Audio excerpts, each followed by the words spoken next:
It's been almost 11 years since the production of the movie Bella, and this week we get to know the pro-life heart of it even more.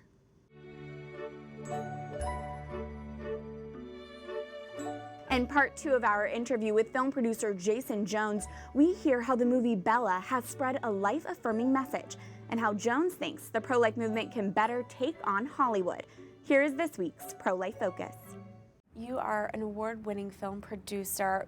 I'm sure most of our viewers are familiar with your film Bella, now in its 10th anniversary. 10th anniversary. What was the inspiration behind that film, and what kind of fruit have you seen come from it? Well, I came into that project late. I had met the filmmakers, Alejandro Monteverdi, Eduardo Verástegui, and Leo Severino. Their desire was to make a film to show a Latino man as a hero. And their culture, they didn't understand they were stepping on the third rail of American politics. That was not intentional. Wow. Their intent was to show Jose, Eduardo Verastegui's character, as a heroic man, not a superhero like Batman or Spider-Man, but just an everyday hero, like a good man. And his father was a good man, a hardworking man. And I met them in Mexico City. And when the project was presented to me, I realized that their film could do more to change culture than all the work that I had been doing in my life at that point, I think for 15 years. How so? Well, you've seen the film. It's just so beautiful. It's so empathetic.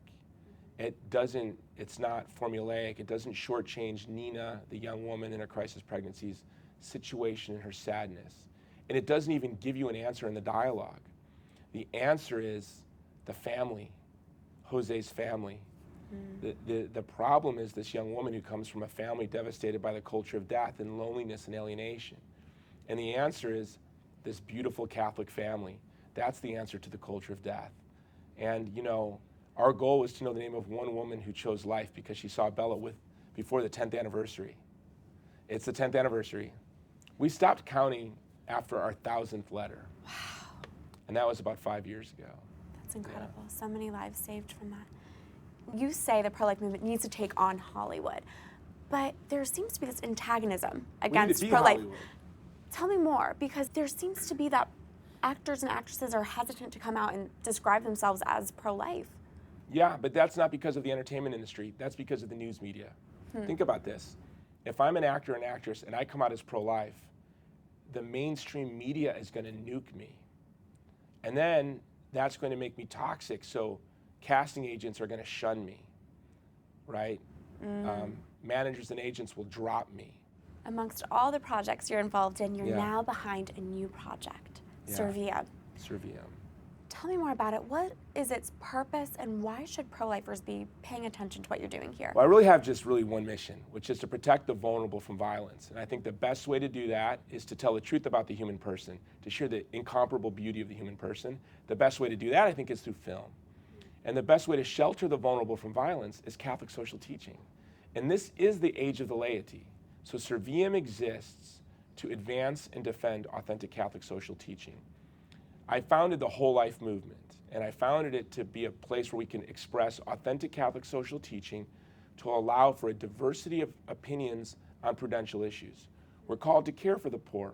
What's the best way to do that? Right. Is it to have ever increasing taxes and redistribution of wealth? Is it to liberate the free institutions of civil society like the church to care for the poor, the vulnerable? We can disagree and debate about that, but what we can't debate about is we have an obligation to care for the poor, to protect the vulnerable. We have a preferential option for the vulnerable. I founded Whole Life to do that. The role of Serviam is to fight for and defend authentic Catholic social teaching. Why? Why is this important to me? Because Catholic social teaching is the greatest defender, it's the greatest defense to the vulnerable. Jason Jones, thank you. Thank you for having me. For more information on Jason Jones's new group Serviam, you can go to serviamusa.org.